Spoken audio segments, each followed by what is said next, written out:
Today I'm writing about time and its relation to the human condition. The world changes, seasons turn, and our own bodies age.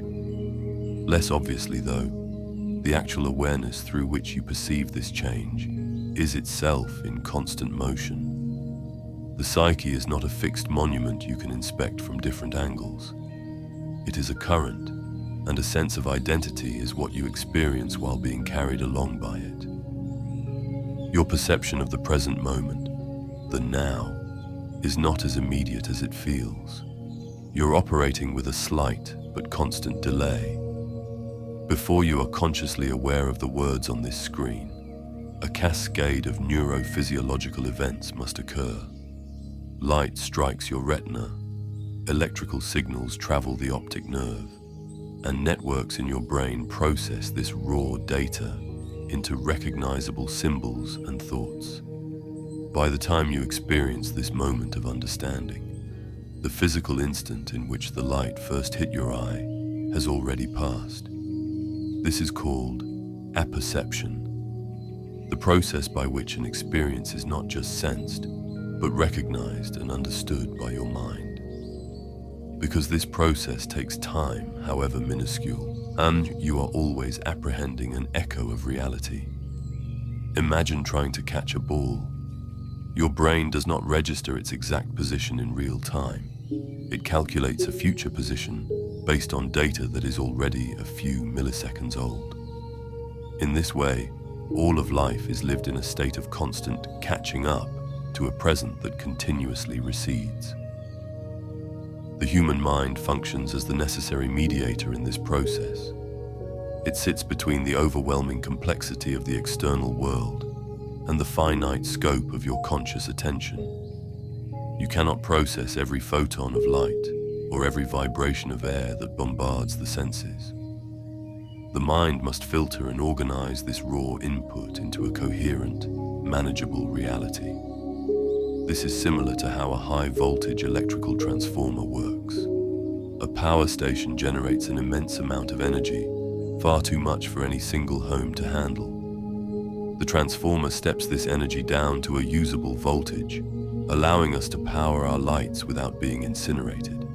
Well, your mind performs a comparable function.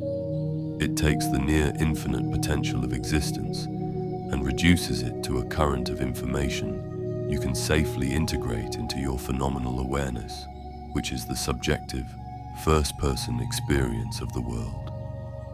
What you call reality is this stepped-down, processed version of a much larger whole. This suggests a reordering of your assumptions. You'll tend to think of consciousness as something that exists inside containers of space and time. A more accurate model may be that consciousness itself generates the operative framework we call space and time.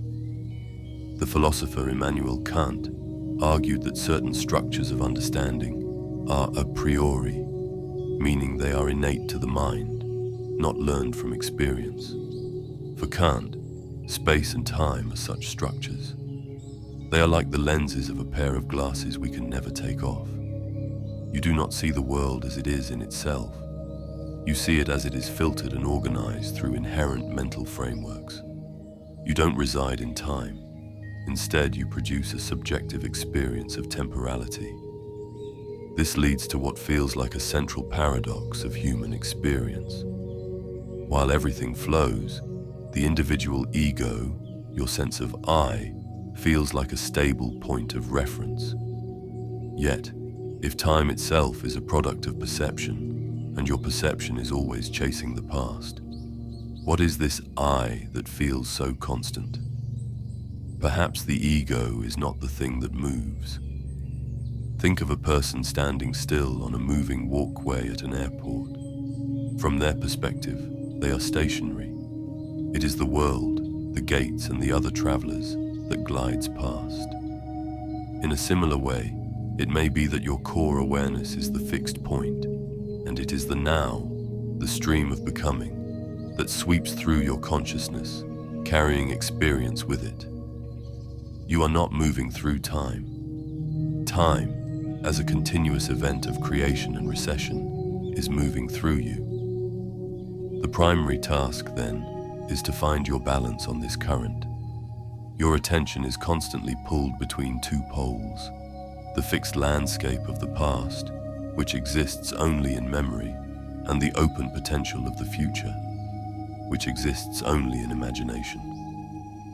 There is no such thing, present, as I've mentioned, because by the time the present is actually registered, and thus experienced by your awareness, it has already moved into the past. Your task is to align with these energies without being captured by them. A driver must check the rearview mirror to understand what is behind, but to fixate on it means he will crash. Likewise, a driver must anticipate the road ahead, but to be lost in planning is to miss the immediate turn. Your work is to mediate these polarities, the retrospective and the prospective, the receptive and the active, from the ever-shifting center of your immediate experience. Surrender to the motion that carries you, and understand that by your own nature, it cannot pause. To be present is really just being in an awareness of the immediate past. In that, being truly present does not mean to finally capture the elusive now, an impossible task. It means ceasing the preoccupation with a past that is gone and a future that is not yet formed. It is your engagement with the emergent reality that is already unfolding. A moment too late for your conscious grasp, but present enough to demand your attention. You are just a finite focal point of awareness, borne along by a current far greater than yourself. You are not the one in motion. It is the now, the breath of time itself, that delivers you, moment by moment, through the world.